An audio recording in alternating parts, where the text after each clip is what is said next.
வந்தே மாதரம்.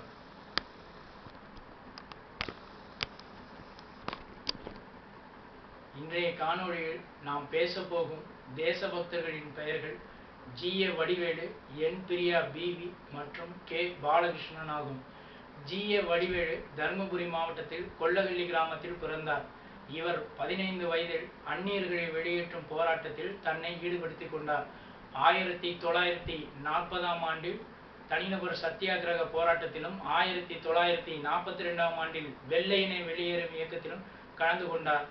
இவ்விரு போராட்டங்களில் தொடர்ந்து பயணித்ததால் இவர் பாளையங்கோட்டை சிறையில் அடைக்கப்பட்டார். 1947ஆம் ஆண்டு ஆகஸ்ட் மாதம் 15ஆம் தேதியன்று அந்நியர்கள் பாரத தேசத்தை விட்டு வெளியேறினார்கள். அத்தகைய நிலை அப்பொழுது புதுச்சேரியில் ஏற்படவில்லை. அதனால் புதுச்சேரியிலும் தனது போராட்டத்தை தொடங்குவதற்காக ஜி.ஏ. வடிவேலு புதுச்சேரிக்கு சென்றார். அங்கு ஜெயப்பிரகாஷ் சத்யநாராயணனால் உருவாக்கப்பட்ட பிற்படுத்தப்பட்ட மக்களுக்கான இயக்கத்தில் தன்னை அர்ப்பணித்துக் கொண்டு அங்கு தீவிர உறுப்பினராக பணியாற்றி வந்தார்.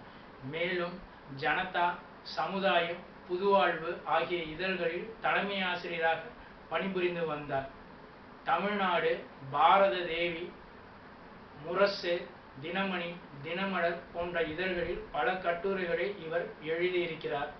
இவர் 30க்கும் மேற்பட்ட புத்தகங்களை வெளியிட்டிருக்கிறார்.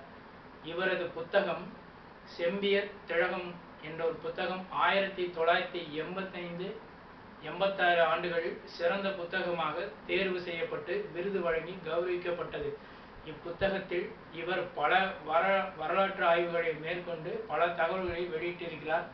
அதில் குறிப்பிடத்தக்க ஒரு விஷயம் யாதெனில் 300 ஆண்டுகளாக இருண்ட காலத்தில் இருந்த களப்பிரரின் வரலாற்றினை இவர் வெளிச்சத்துக்கு இப்புத்தகத்தின் மூலம் கொண்டு வந்தார். இவரது நினைவு தினம் ஜனவரி 13 ஆகும்.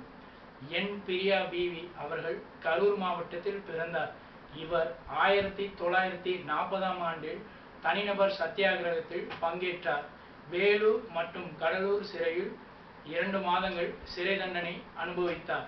இவரது நினைவு தினம் ஜனவரி 13 ஆகும். கே. பாலகிருஷ்ணன் அவர்கள் 1940ஆம் ஆண்டில் தனிநபர் சத்தியாகிரகத்தில் ஈடுபட்டார். இவர் வேலூர் சிறையில் 3 வாரங்கள் சிறை தண்டனை அனுபவித்தார். கே. பாலகிருஷ்ணன் அவர்களின் நினைவு தினம் ஜனவரி 17 ஆகும். தேசபக்தர்களை என்றென்றும் போற்றுவோம், கொண்டாடுவோம். ஜெய் ஹிந்த்.